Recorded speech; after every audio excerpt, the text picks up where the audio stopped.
Hello. Okay, this is gonna be a very rambly video, so I encourage you to, get a drink, get some food maybe. Feel free to put me on a second monitor, third monitor, or however many monitors you have, because it's gonna be very rambly. I've got no script for this. I just want to get it across because this is something I've been thinking about for the past couple years.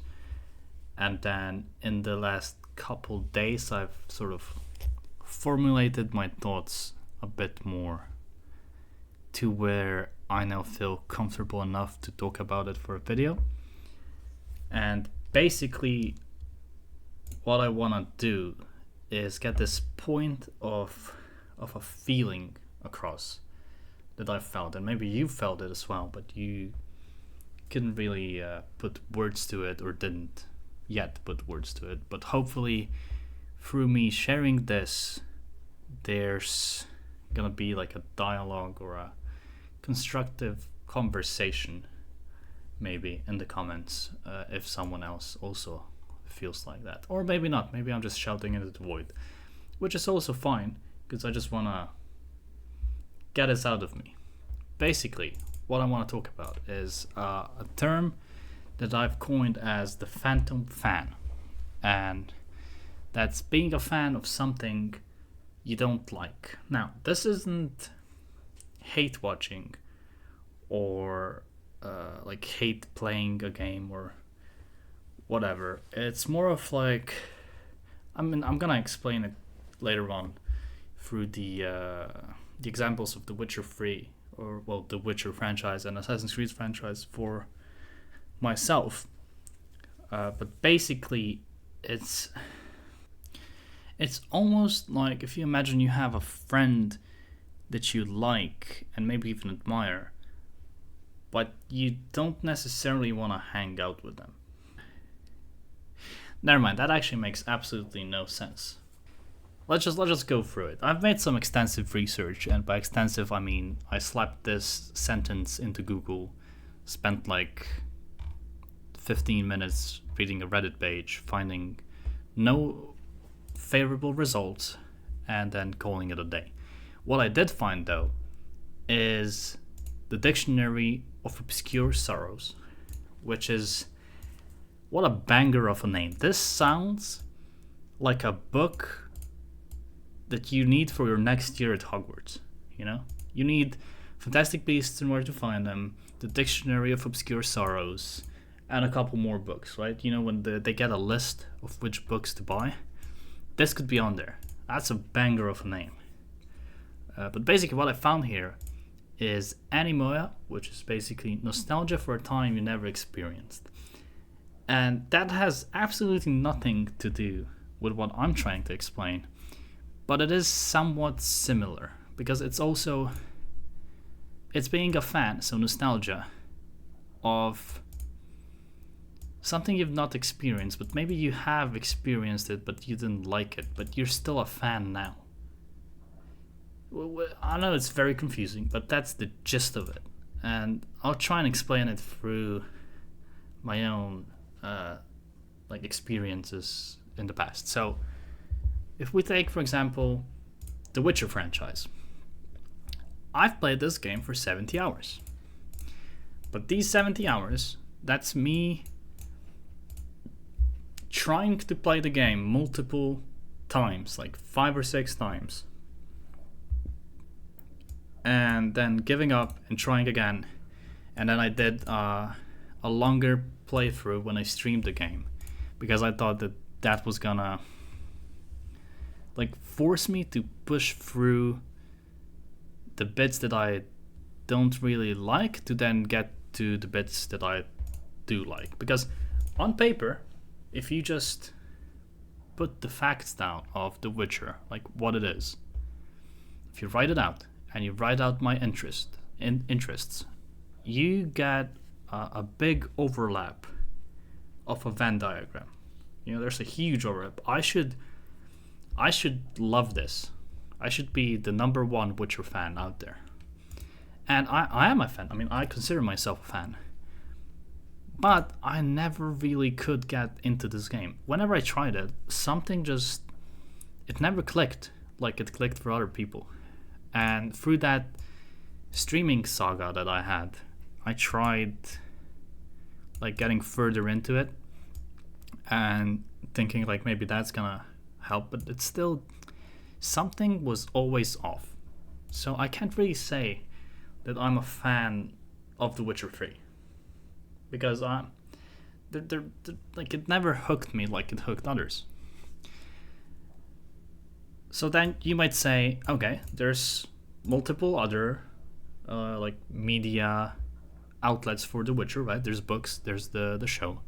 So I said, okay, let's go read the books, and I read The Last Wish, which is the prequel novellas, because I thought, actually I read that this is basically the most game-like Witcher, because these are his actual like contracts and hunts of monsters and stuff like that. And there were some.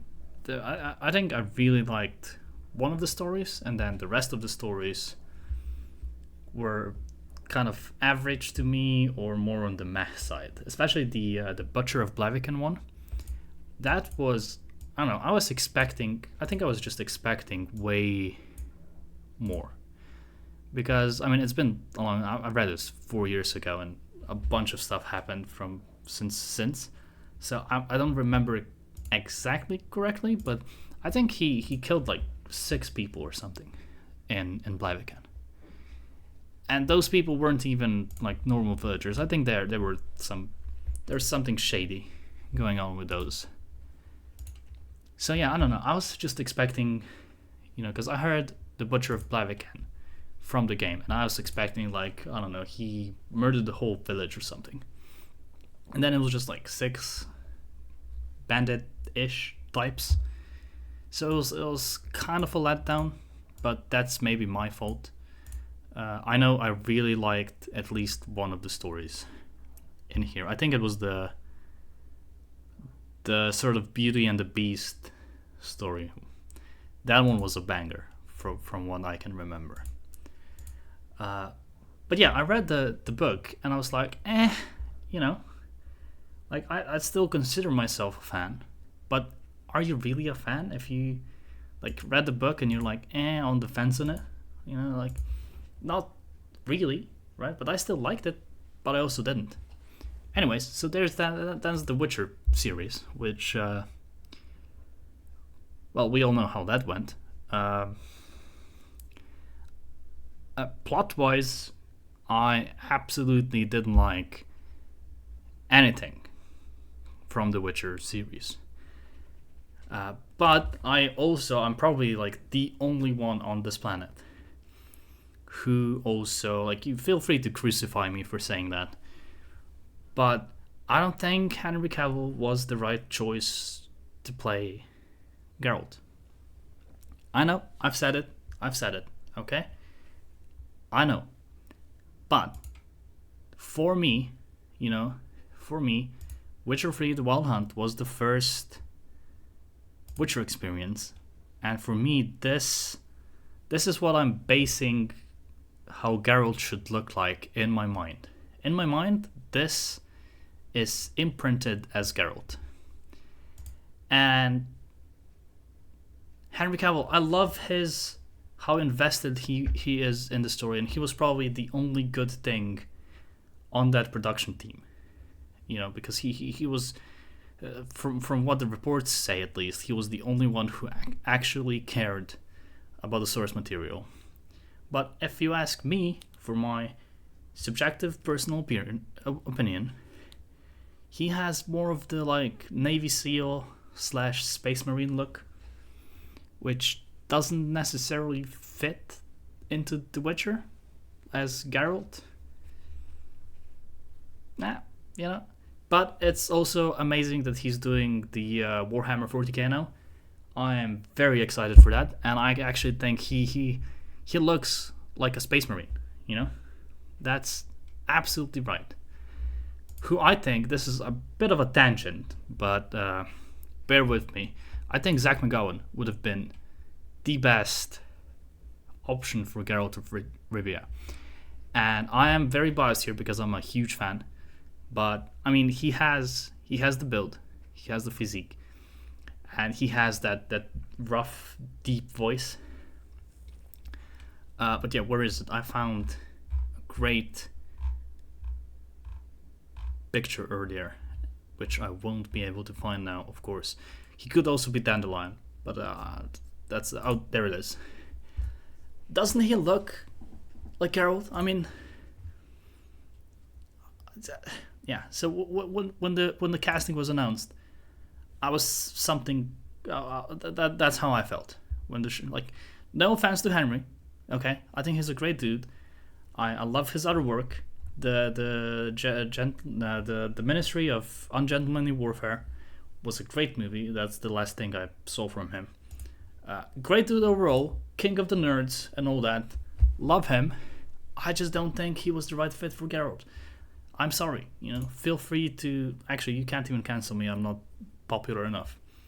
Anyways, so that wraps up my Witcher thing. So I didn't like the show at all. Not even Henry as Geralt, which was the only redeeming trait of the show for so many other people. I was kind of meh on the books, and I didn't really get into the game. So by all the definitions, I'm not really a Witcher fan, right? But I would consider myself a Witcher fan because I don't know how to explain this, but I'm a fan of the atmosphere, the themes, the essence, the world of The Witcher, the essence of it somehow, the soul, maybe that's the word, but not the actual products that are about The Witcher. Does that make any sense? I don't know if that makes any sense at all, but that's kind of how I feel. Now, I have since late last year, I've read the first of the mainline Witcher books, and I did actually like that. So what I'm gonna do is the I Am Rob arc. So I'm gonna read all the books, and then I'm gonna give the game another shot, because then with the context of all the books, I think the game's gonna be a lot better, and maybe it's gonna click then. Then the second part of this is Assassin's Creed.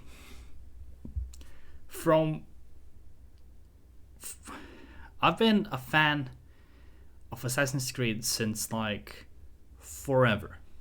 Okay? I'd consider myself a fan of Assassin's Creed since forever. If you ask me how many games I've played until recently, the answer would have been 1. And even that 1, I've only played like the third of. Okay? So I've played apparently almost 60 hours of Black Flag. And I think all of these hours are the first third of the game, repeated 6, 7, 8, 9 times maybe. I don't know. I just realized I did the 6, 7 thing, and I hate myself for it. But yeah, basically, I play until the stealth mission where you have to get through the camp of the assassins or whatever, and just they lose me. They lose me. I love the game up until up to that point, and then they lose me. But yeah, up until recently, that was the only game I played. How many games do I own?